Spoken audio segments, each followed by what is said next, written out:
Thank you, Rachel. Thank you, AU. It's good to be here again. I spent some years here a few years back. I don't want to give my age because I think last time I did, someone said, ooh, you kind of old. So I'll leave that alone. But it's good to see you, and I'm here to talk to you about stress. All right, I'm really excited about that. And so let's dive in. Let's dive in. I want to start off by asking you a question. I want you to pull out your phones. And we're going to go to take a poll. I want to get just a gauge as to where your stress level is. And so on the poll, you know what to do to send the text to the send text AU poll 460 to 37607. And then I want you to select which one best describes your stress level.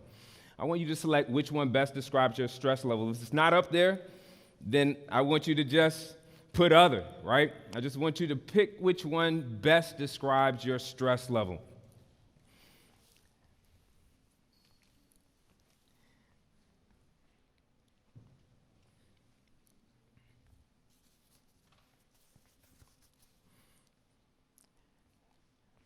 All right, I still see some phones up and some are still making their decision, trying to pick between one or two. You're saying like, man, all of these maybe.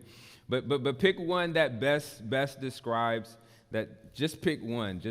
There may be multiple ones that you connect with, but I just want you to pick one of those. All right. And you can continue to share those and insert your results or share your feedback on the poll. But I also want to share with you why this is so important. Having gone through school and undergrad and grad school, I definitely remember the stress of this time of the year. And so one of the things that really helped me connect with this idea was a childhood toy that I grew up with. Does anybody know what this is? Okay. So I have a few people that still use these. Okay. Well, the Slinky is super cool. The cool colors, the smooth movement that the Slinky performs in, and it just slides through the coils without much effort. The problem starts to arrive when the Slinky gets, that's exactly what I said, right? As soon as this happens, everything gets messed up, and what's supposed to smoothly move through is now all tangled up. Has stress ever left you feeling like this before? It leaves you feeling stuck, paralyzed, without many options, and you're pulling and trying to.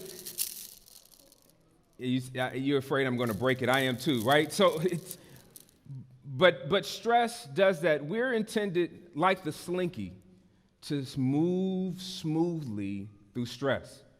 You know, one of the things that becomes extremely important as we talk about stress is not simply the idea that we should get rid of stress, because stress has positive benefits.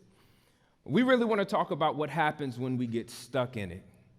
Right, Dr. Eve Ekman at the Science Center in California, a director of training there, she says from a scientific perspective, stress is an over-arousal of emotions. An over-arousal of emotions. So it means that emotions are flowing through us as we're sliding through some stressful moments, but we become more aware of the stress when we get stuck in it. And when we get stuck in stress for a very long time at high levels of intensity, we move into what is called chronic stress. And chronic stress, one of the more buzzwords now that we are familiar with in today's society related to chronic stress is burnout. Right, burnout is a trendy term now, but it actually has a near 50-year history. Anybody here close to 50? Oh, no, okay, well, different crowd. But burnout has a history of nearly 50 years. Dr. Herbert Freudenberger, an American psychologist, coined the term in his book, Burnout, The High Cost of Achieving Success. And he describes burnout this way: it is to deplete oneself, to exhaust yourself emotionally, physically, to reach for, listen to this, impossible goals that you have set or that society has set on you. And this fatigue, he says, can be caused by devotion to a cause, a way of life, or a relationship that is not producing the results that you expected.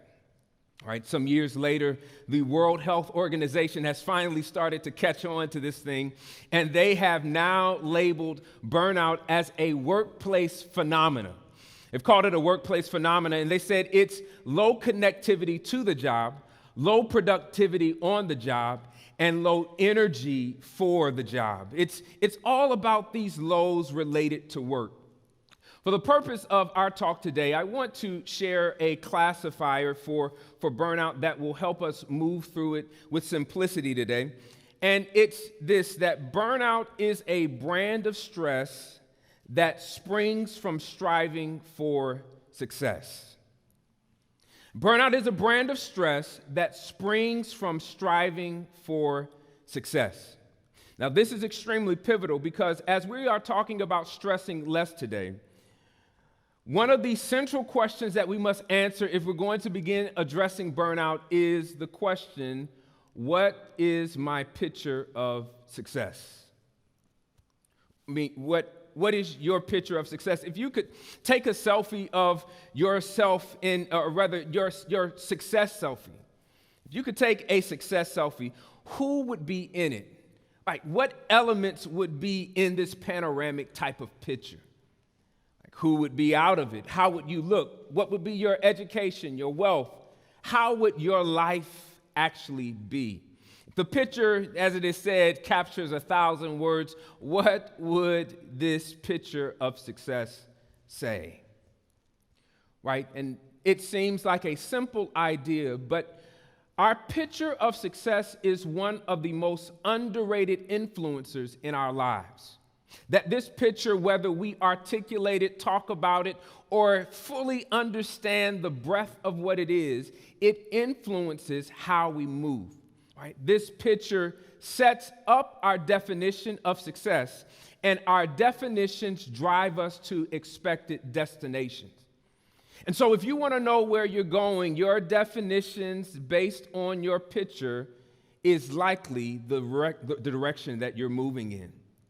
And so when this picture that we have in our mind of what our life is to be like, of what it will end up being, is challenged, is disrupted, is interrupted, we dig our heels in to make sure that nobody messes with this picture, because in our mind, our picture of success is untouchable. Right? And so when you're giving yourself to this picture, this idea, this definition of success, and what you're getting out of it isn't filling you back up, and you get stuck, you're like the tangled up slinky, and burnout is a byproduct. There was a recent study done beginning in 2020 by Bernadette Malink at the Ohio State University. She is the chief wellness officer, and she also the dean of nurse there, and she did a study to get a gauge on how many students were dealing with burnout at Ohio State University. And she discovered that in August 2020, just before the school year began, the fall semester began, that 41% of students reported that they were battling burnout. She does this same sample. The sample was 1,100 students. She asked the same question, the same survey, with the same students, the same random sample in 2021 April. She got the results back that 71% of students were battling burnout. Now that's a high number, right? And I ventured to guess that the numbers may even be close to that here at AU. Right, and so with this, there is a remedy for burnout. That we don't have to live in these cycles of burnout, in and out of them. We don't have to embrace that burnout just has to be our way of life moving forward. And to begin the journey of cure, I want to introduce you to this principle of biomimicry. Janine Benyus introduced or coined this phrase that has a history, really millenniums of usage, but it's simply taking from nature and learning lessons for human problems. Right, and this has been done in engineering and the sciences for many years, And so we want to apply this concept to burnout. And to apply this concept to burnout, we want to use as our prototype the wildfire, the forest fire in nature. The wildfire in nature links very closely to what burnout is, doesn't it? That it starts off many times catching us unaware, that we're unknowingly overwhelmed. And that overwhelmed state leads us to maybe start questioning if our existence matters. And it continues to spread and continues to devastate the forest to a point where exhaustion, disgust, desperation cover our lives, and near hopelessness is what we cover up on the inside. This wildfire really connects with burnout in a way that is significant. In fact, as burnout happens and the wildfire happens, we understand that ultimately the wildfire leaves the forest in a state of ruin. In a state of ruin, and this is when environmentalists come in. They come in to assess what caused the fire. At least in the United States, the millions of acres that are burned due to wildfire, they've determined that the chief cause are human arsons. All right, that arsony is the number one cause for wildfires in the U.S. But they come in to assess what the causes of it is. Then they look to see how the forest will restart. And then ultimately they track this progress and the rebuilding experience of the forest. And so with biomimicry, we essentially want to do the same thing. But before we do that, I want to get a gauge for those of you that are dealing with burnout. For those of you that are dealing with burnout, I want to get a gauge of how would you describe your burnout? Would you say that it is mild, to use the levels in salsa and hot sauce? Would you say that it is mild, medium, hot, or extreme?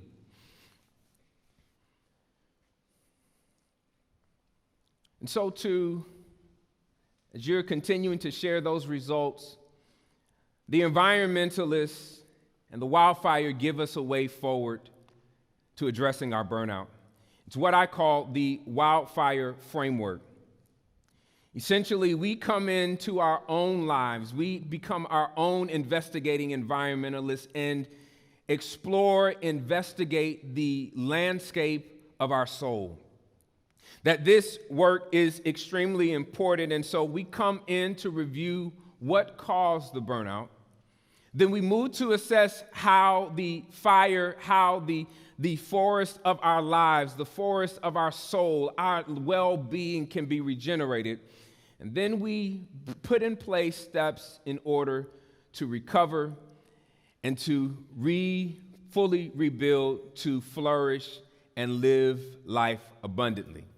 Right? And this process is so critical and powerful because essentially we move from examining our head, exploring our heart, and ultimately empowering our hands. Right? That in the exploration and questions and asking yourself, investigating, that you're going to find causes for burnout at the intersection of your picture of success and your difficult emotions. So whatever your picture is and your difficult emotions that you're struggling with, there is a point of triggers. There are triggers that provide some insight into what you are experiencing. And so it's important that we have this strategy for recovery, but where the hope really lies in is the fact that the forest is able to recover from the wildfire without human help. That literally the forest is able to start again without human agency or assistance. The truth is that you can too. That you can too, because listen to what the secret is. The secret for the forest recovering is already in the soil. Literally, what happens is there are seeds that were already in the soil before the fire, during the fire, and after the fire that open up as a result of the fire residue. And so literally what the forest does is turn the fire into fertilizer. Right? And so literally what this means for you is that you don't need anything else additional, because to start over again, all you need is already inside of you. It's already inside of you. It's already been placed in you by the divine. It's already been wired in your being to use the fire as fertilizer. Right, that's the secret. That's the secret to starting over again. And to do this, the forest simply just is. The seeds don't do anything different. They don't have any additives. They just are. One of the fundamental challenges of burnout is that so many times we are focused on pictures that we did not necessarily create. I love this quote by Oscar Wilde that I think just sums up the reality of what life is many times, that most of us, he says, are other people. That their thoughts are someone else's opinions. Their lives are a mimicry and their passions a quotation. Right? To recover from burnout, it's not simply a quick fix, but really it's about assessing the fact that you are not a performance, you are a person. That as much as important as grades are, as important as all of the necessities of academia and success are, that's not who you are. That's ultimately what you do. Right? I'm enamored by our children because they don't care about performance.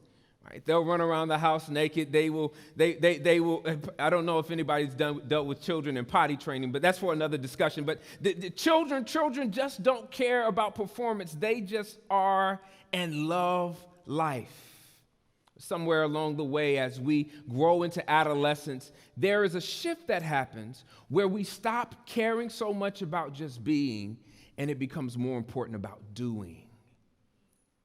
And because we get out of balance, out of alignment, performance matters more than our person.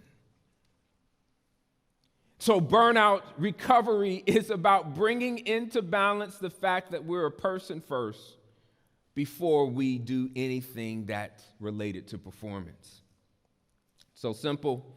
Since the seeds are what regenerates the forest simply by just being, that's what I propose to you as well. That to recover from burnout, that you must become satisfied with just being. Just being. And before I share these tools with you that will accentuate and help you in your journey forward, this is something that is powerfully taught by Jesus in the book of Mark. In the book of Mark, Jesus has already sent out his disciples, and they have done mighty things and have been incredible in their work. And they come back to him, telling him and raving about all of their performances. And he stops them and says, "Join me and rest a while." I want you to catch what Jesus is actually doing. He's not just telling them to rest, but he's inviting them to join him. Right, that literally that to recover from burnout, to recover from this over-focus on performance, to recover from this attachment to pictures that may be unrealistic, is an invitation to join Jesus. Come aside with me, he says in verse 31 of Mark chapter 6, and rest a while. Jesus in this passage is teaching something significant, that kingdom living is about prioritizing our person over our performance. They had been working so hard, but they had not taken time to eat. They were over concerned about how others were and what others thought and what others were doing, that they missed the fact that they mattered. How well are you taking care of yourself? How well are you prioritizing who you are? So here it is. This may sound crazy, but burnout recovery begins with caring less. Yeah, I know. That doesn't sound right? Because it sounds like I'm telling you to slack off. No, I said care less. Right? Care less to care more about yourself.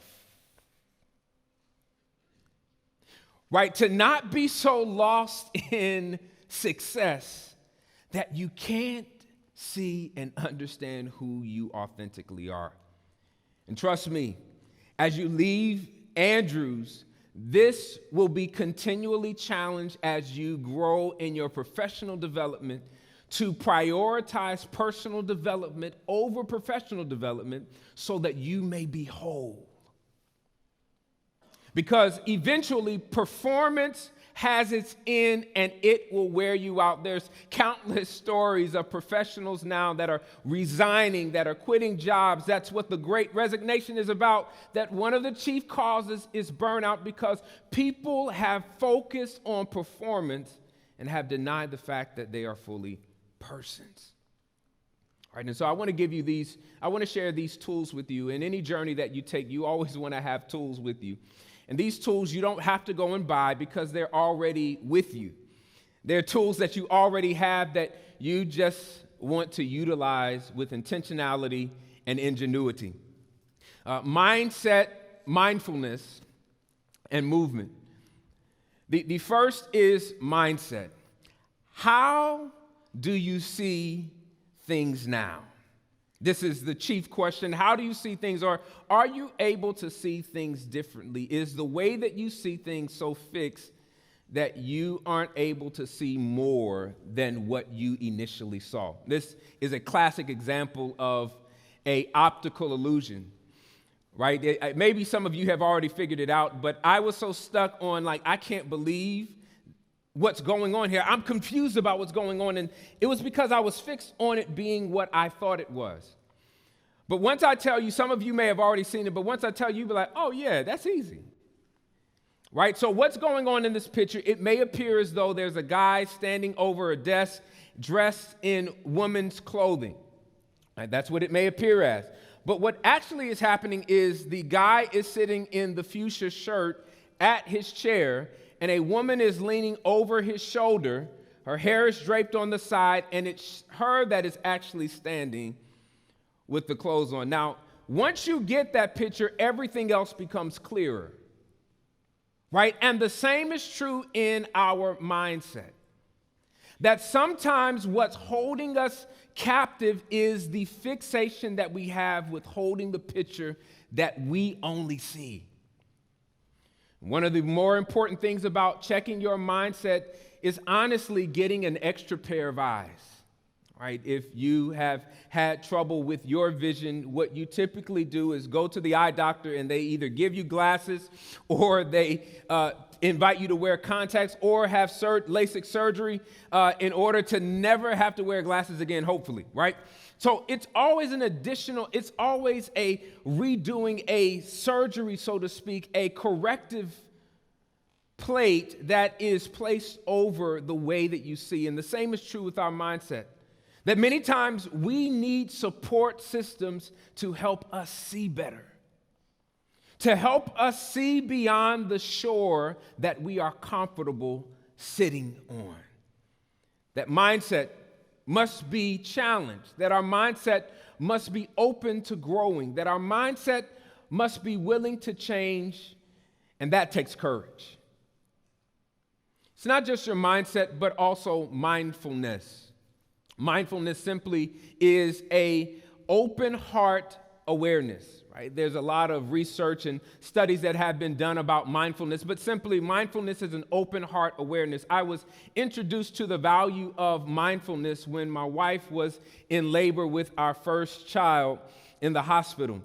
And I had prepared to be a birthing coach, and much of the birthing coach training was about helping her to be mindful, listen to me, and to be at peace as pain was shooting through her body.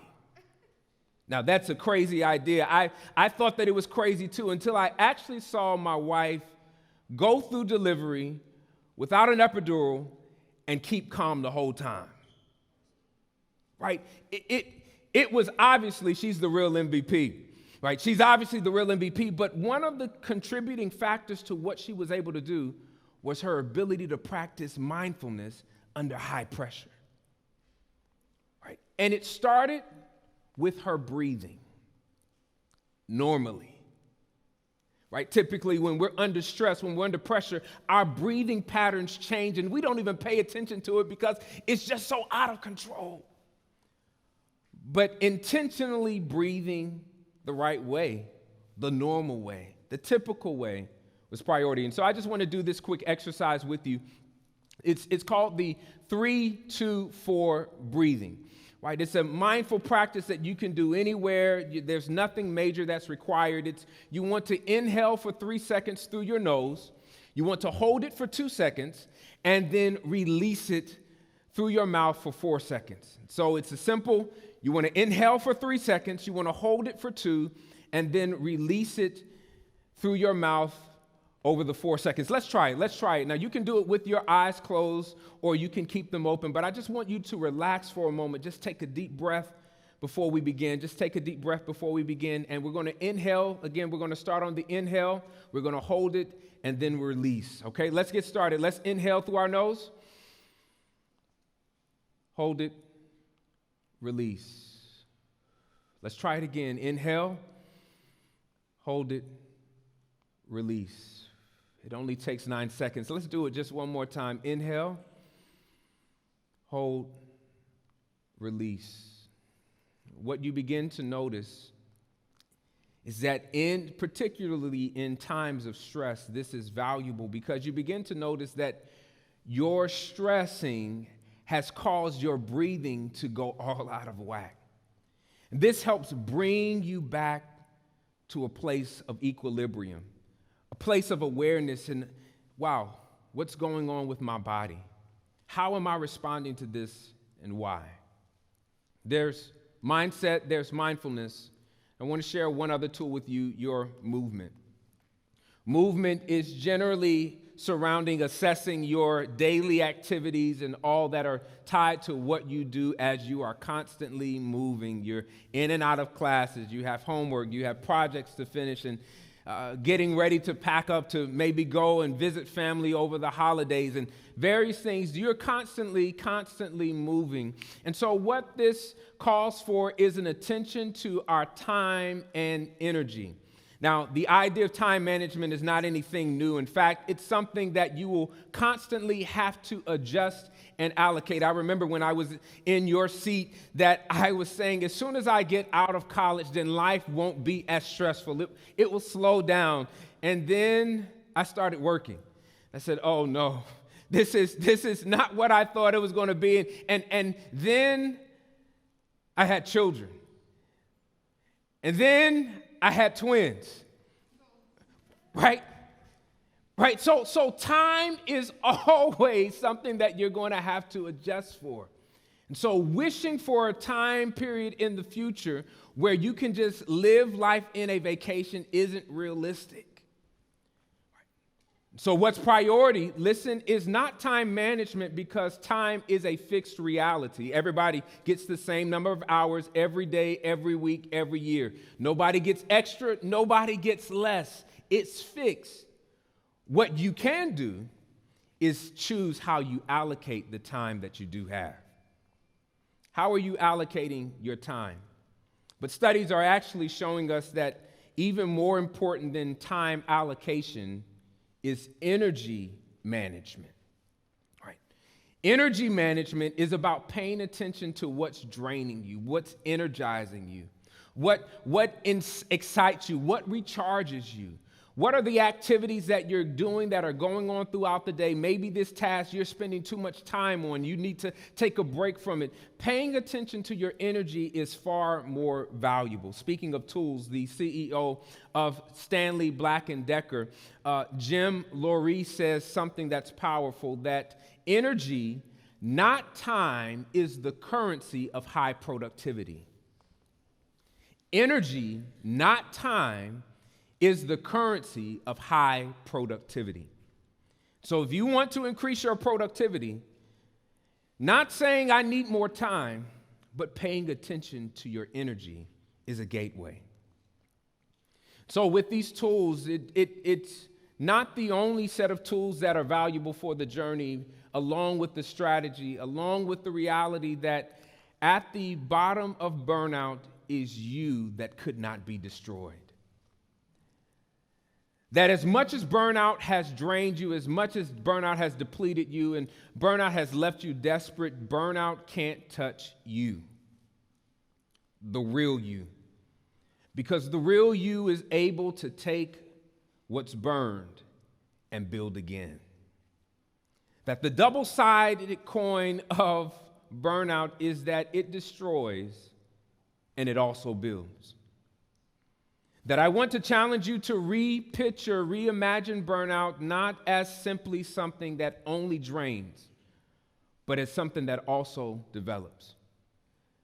That simply burnout is an invitation to begin again. Begin again, living well, on purpose, with courage. I want to pray with you just before we end this time, because you all are the change agents.